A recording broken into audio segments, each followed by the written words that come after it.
up over the years, and he stopped me and he wanted to talk to the stake president, and then he talked to the stake president, and they wanted me to talk to Lieutenant Mark Lockwood. All right, and did you talk to Lieutenant Lockwood then? Yes. All right, tell the jury about the conversation with Lieutenant Lockwood. Okay. My first conversation with Lieutenant Lockwood was he just kind of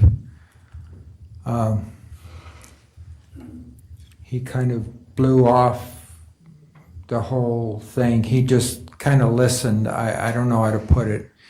And then by the second one, he had a huge file thing, and he said that was on the Jonelle Matthews case.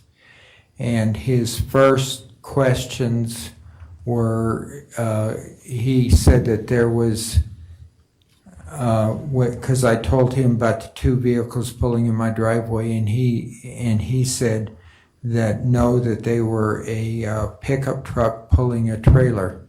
And I said, no, that's not true. And he said that there was some guy in the Dakotas, excuse me, who had committed a murder there somewhere, and they had found some newspaper articles on the Jonelle Matthews case among his possessions.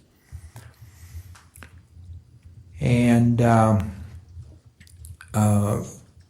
they wondered if I had talked to him like in some of my pastoral talking and all. And I said, no, I never heard of the guy. And anyway, so later they found out that he couldn't have had any involvement in it because he wasn't in Colorado at the time. And so Lieutenant Lockwood told me, he said that Jim Matthews had raked the snow that night and that Jim Matthews had failed an FBI polygraph test. And he said that he accused me of, like, he said, because we went to the same church, he said, did Jim Matthews call you and you take the body away and hide the body? And I said, no. And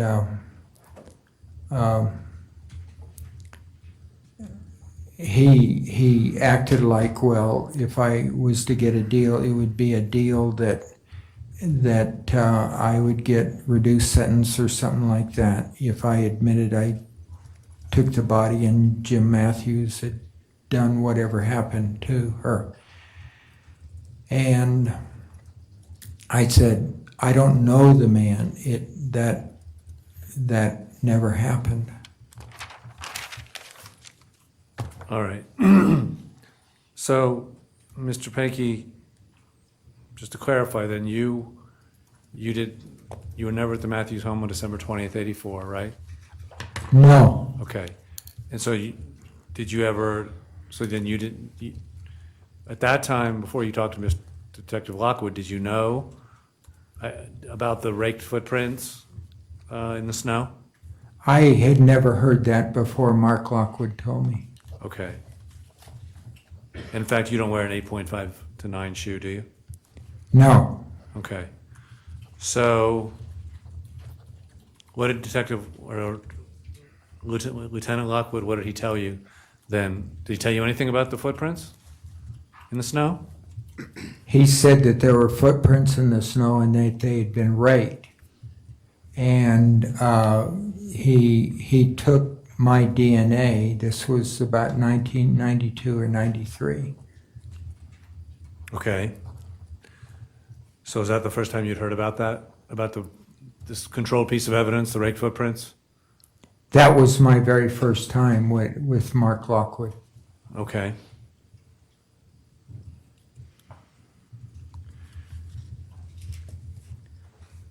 Did there come a time then thereafter when you told Angela that you knew about that you were aware of this information? Yes. Okay. And was there a time later on later in the 1990s when you talked to Angela about your feeling that the Sun Valley Police Department was trying to get you to provide information about Jonelle Matthews, and that they were charging you with crimes in order to get you to talk about that? Yes. All right. So what was that conversation you had with Angela then in 1999 about what you believe was going on with the Sun Valley Police Department? I don't know that it was necessarily 1999. Okay. Sometime in the 90s. We had a conversation about the fact that I was talking to the police. Frankly, I can't remember all of what I said to Angie. I just don't. Okay. So I'll ask you if what Ms. Hicks said was true. You recall that Ms. Hicks said that you told her that you felt that the Sun Valley Police Department was harassing you in order to get you to talk to them, to provide them with information about Jonelle Matthews' disappearance. Do you? Yes, and I think that was true. Okay. So what do you recall Sun Valley doing then at that time, or what were they asking you to do in relation to the Jonelle Matthews disappearance? Well, Cam Daggett had said to me, you could be doing more. You could call Crime Stoppers, or you could give an anonymous tip, or you can, if you know something, you could do that. All right. Why did they think you had information about the Jonelle Matthews disappearance? Do you know? Because I said I did. Okay. What information did you have at that time? None. Okay. I got information from them. The longer you talk to a cop, some information's going to come out at some point. All right. So did you tell Angela that you couldn't have hurt Jonelle Matthews because she looked just like her? No. Okay. Based on the pictures you've seen of Jonelle Matthews in the paper, do you think Ms. Hicks looked just like Jonelle Matthews? I think that's a stretch of the imagination. According to the picture and all, I guess they both had dark hair. Otherwise, I would say Angie is a big bone person, and I don't see a comparison, but Okay. All right. Were you aware that Ms. Hicks, well, did there come a time, I guess, when you and Ms. Hicks decided to separate? yes, And then did you ultimately divorce? yes. Okay. Do you have a sense of why that occurred? Why the divorce? Yeah. We never had a good marriage from get-go. If I can explain a conversation I had before we got married and all. Go ahead. Okay.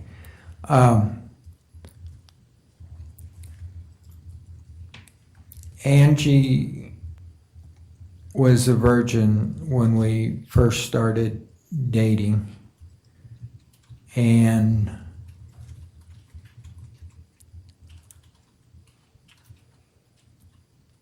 I talked to a youth pastor at the Evangelical Free Church in Eaton.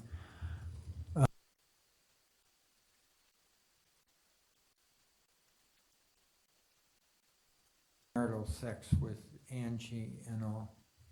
And I was never really physically attracted to her, but with her,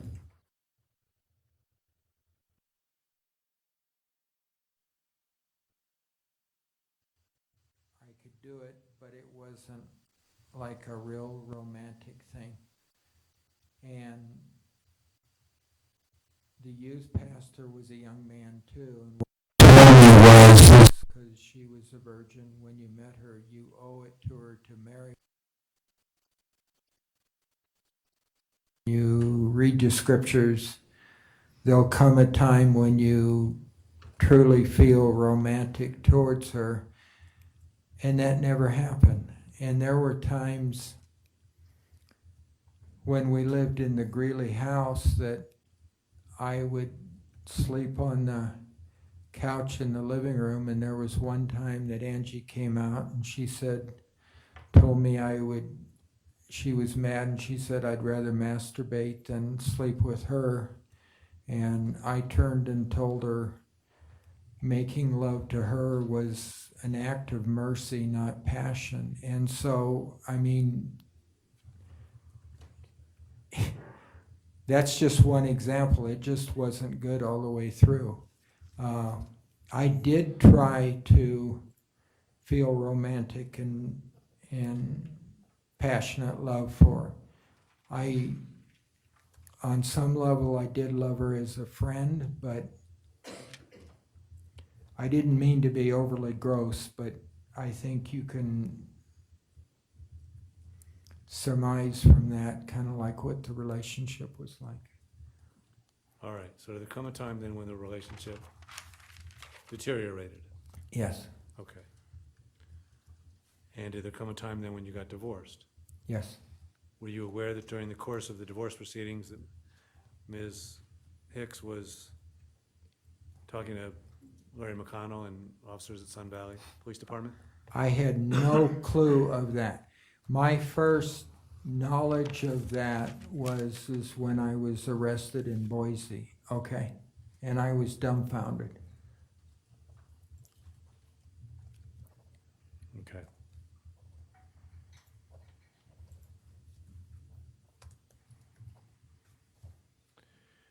Well, I mean, Mr. Pankey, you wrote in legal briefs that you authored during the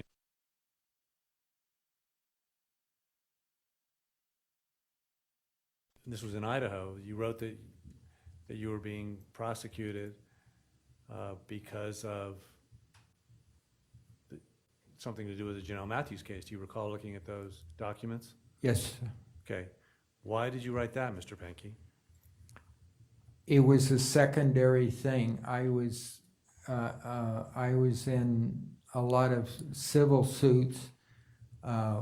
Peter Shearer with Shearer and Bonney with Action Collection had told me that he was aware of the DRP Trust, the Dana and Ruth Pankey Trust, and in the early stages I was going to file bankruptcy, and he said that he was aware of that trust, and he would attach that to that within a bankruptcy. You can't lie in a bankruptcy filing, okay? It's a federal thing. You can get in big trouble. And so by that time I had left the Mormon church, and I was calling Joseph Smith a polygamist and a pervert because he'd married two 14-year-old girls. And so I was filing that for several reasons in the court papers. Number one, money was the first real motivation in the civil suits. This was a secondary motivation. And I wanted to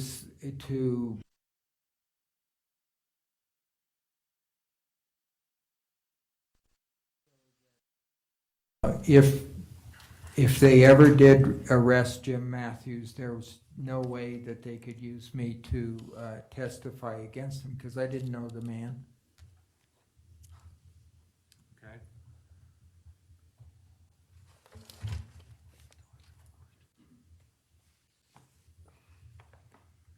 All right, did there come a time, Mr. Pankey, when you wrote letters to the Weld County DA's office Yes, in 2011 through 2013, yes, 2014 maybe? yes. Um, When they started getting returned unopened, I stopped. Okay. Um,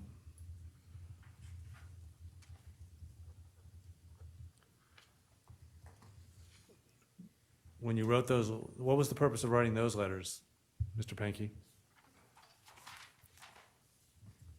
What was the purpose? I don't know that there was a specific purpose. It was to be, like on the record, so that I was saying stuff that couldn't be backed up, so I couldn't be forced to testify against somebody else. Okay. So what was your concern, Mr. Pankey? Were you concerned that you were going to be charged with, with Ms. Matthews' disappearance and murder, or why were you writing letters to the DA's office? I was told that by police in Idaho on numerous occasions. Told what? Told that the Jonelle Matthews case was an active case and they were looking at me. Okay. All right, so did you write the letters then to prove your innocence, or what?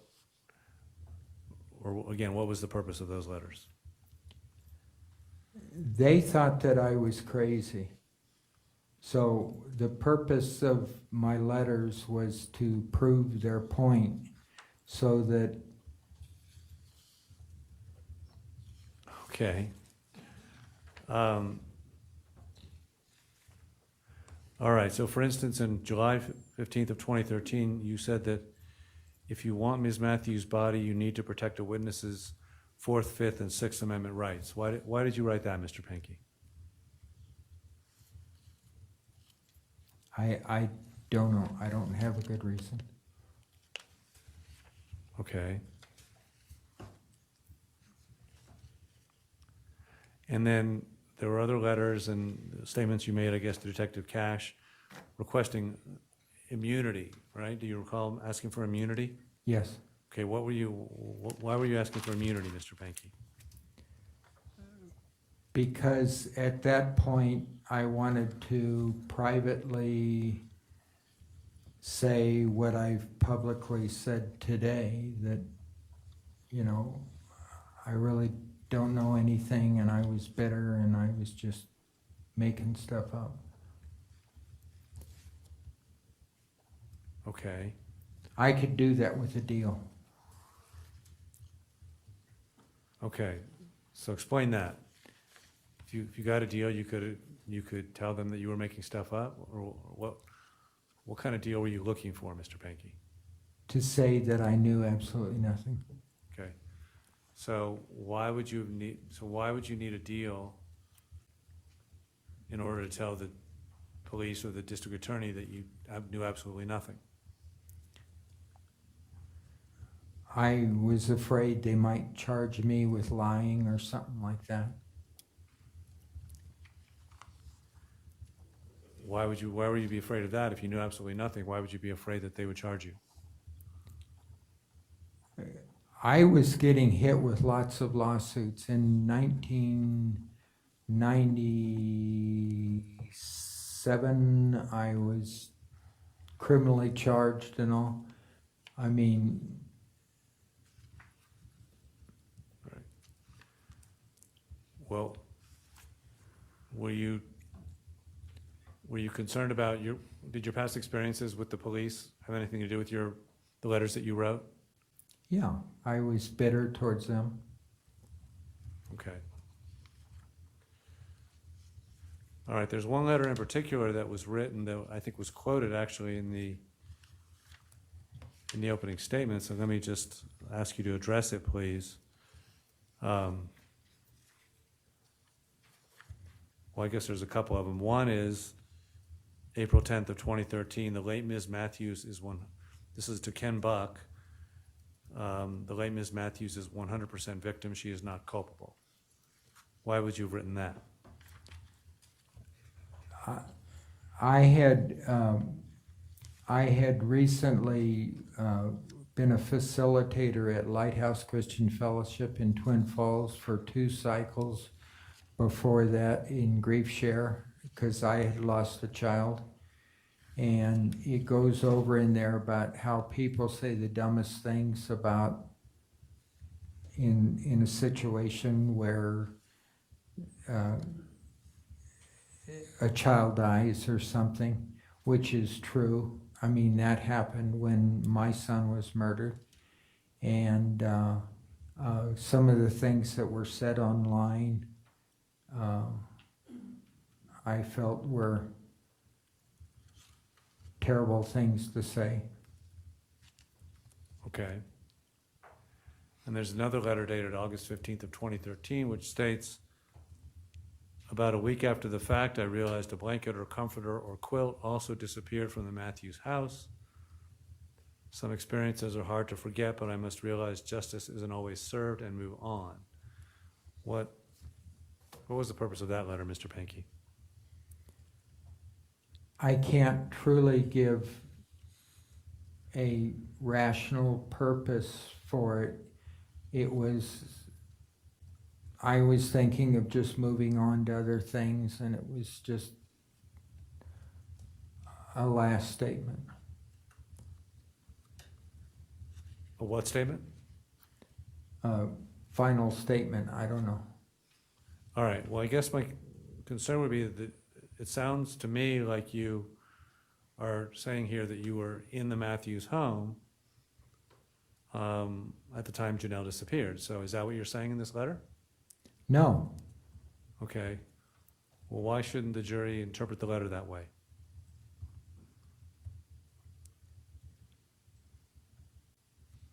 it was just me trying to be a big man, be in the case, okay? I had no knowledge. Okay. Thank you.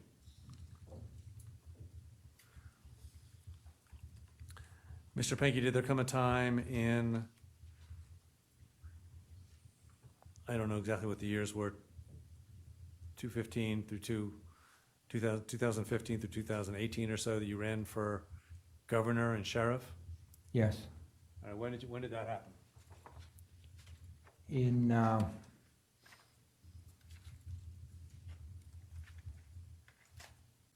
I ran for governor under the Constitution Party in 2014. I ran for governor in 2018 under the Republican Party. I ran for sheriff, Twin Falls County Sheriff in 2018, or 2019, I guess it was the primary.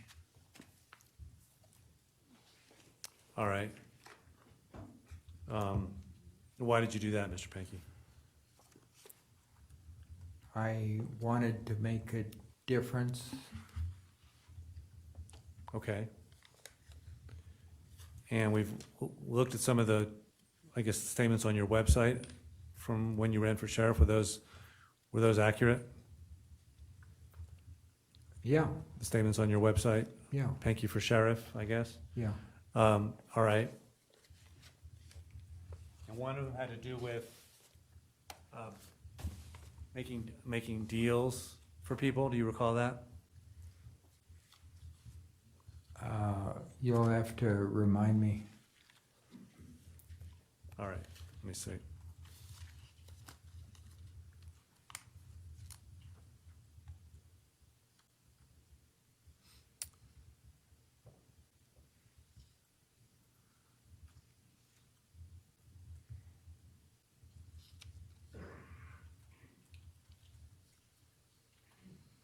Well, it looks like you wrote here in the website,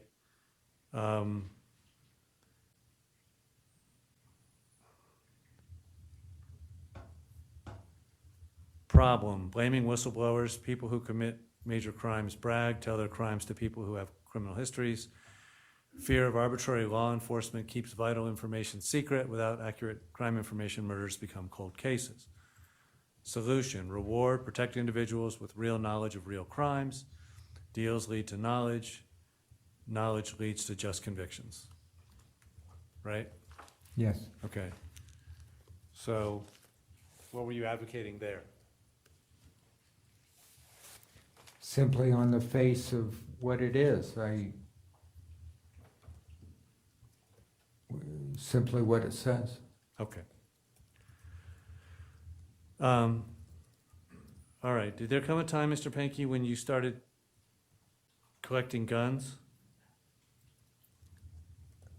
It would have been like 2018, 2019. All right. And why did you start collecting guns at that time? In my search of our founding fathers and our search of liberty, I learned more and more about my tagline was your First and Second Amendment rights go together, lose one, lose the other. And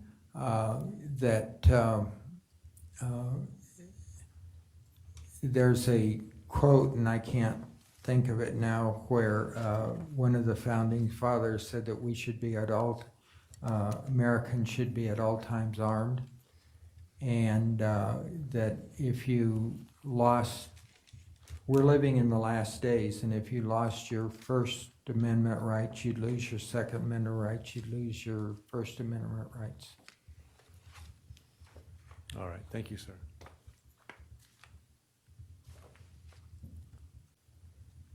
Going to mark this. What letter are we on, Your Honor?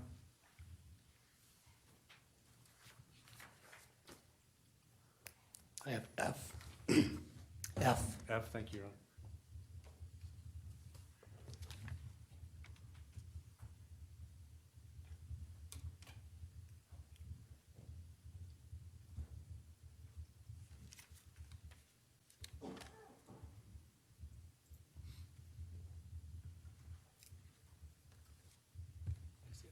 Can I see real quick? Thank you. Good, thank you. Mr. Pankey, I'm showing you some marked as Defendant's Exhibit F. Just want to take a look at that real quick. Do you recognize that Yes. card up Yes. called, what is that, Mr. Pankey? It's a card, a mailer that was sent out for my 2019 campaign for Twin Falls County Sheriff. Okay. Did you mail that to people in Twin Falls? Yes. All right. And what is that? What's the motto there that you have? Well, you mean what it says at the top? What's the tagline? Yeah. The tagline is, Pankey is the antidote for bozo sheriff investigations. Okay. Thank you, sir.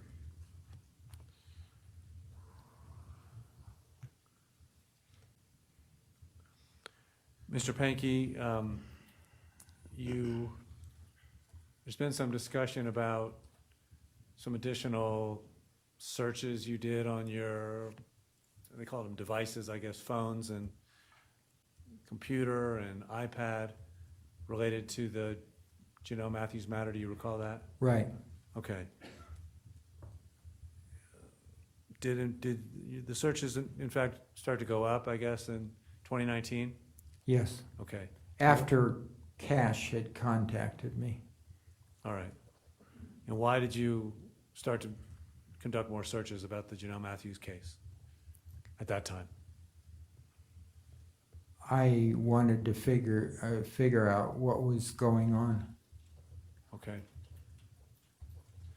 So when you talked to Detective Cash, you heard his testimony earlier. He said that when he first talked to you in April of 2019 that, that you said you would talk to your attorney in order to finalize a deal, right? Yes, So what was the deal you were looking for, Mr. Pankey? to just get out of it without all of this, that Mr. Rourke and my attorney, Mr. Pack, would finalize the deal, and that I wouldn't be charged with lying to police or anything like that, or the public embarrassment. All right, There had been 5 years there where I'd said absolutely nothing publicly about the Jonelle Matthews case, from 2014 to 2019. right. Okay, well, so were you afraid that they were going to charge you with Ms. Matthews' murder? I thought that they might charge me with Miss Matthews' murder or something. I could tell, I knew that Detective Cash, when he called me, he was using the John E. Reed method, okay? Which is a failed method, which I believe in Europe and Canada is illegal. And I could tell that there was something not right about what he was doing. Just like when Detective John Dobner called, okay, I could tell that it wasn't exactly right what was going on. All right. Well, ultimately, I mean, what Detective Cash said was he started to focus on you a little bit more because you started talking about a deal, and in his mind, the question was, why do you need a deal if you haven't done anything wrong? So, can you address that issue? Well, I don't think you have to. I don't think it necessarily goes together that if you're wanting a deal, you've done something wrong. I was literally had 8 or 9 misdemeanor charges pending against me at the time that Jonelle Matthews disappeared, okay? I have always seen in the interviews I've stated, there was literally, I can't remember them all now, but there was literally over the time I lived here, there were 20 failed misdemeanor charges filed against me by either the Weld County Sheriff's Office or the Greeley Police Department. All right, so you were afraid that that could still happen with regard to the Matthews case as well? Oh, yeah. I mean, when Detective Cash called my brother and talked to my sister-in-law and brother and said, Steve Pankey's name is all over this case, is he crazy? That's back to my Greeley days right away in my head. All right, and you didn't trust the Greeley Police Department? I didn't trust him then, I don't trust him now. All right. And in fact, as you said earlier, I mean, you really don't trust police officers generally? Well, actually, in this younger generation, there's a whole lot of really good police officers who are blamed for things that they didn't do, because if people refuse to obey a lawful command, people do get hurt, people do get killed, okay?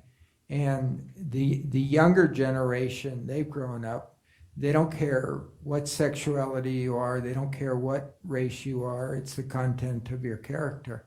So the difference between today's young generation and what I dealt with is a different thing.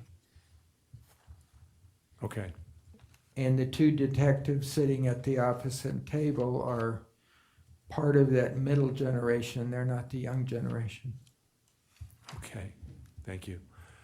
All right, so then just to clarify then, I mean, you, in your letters that you wrote to the DA's office and in various writings that you, additional writings that you've done, you've indicated that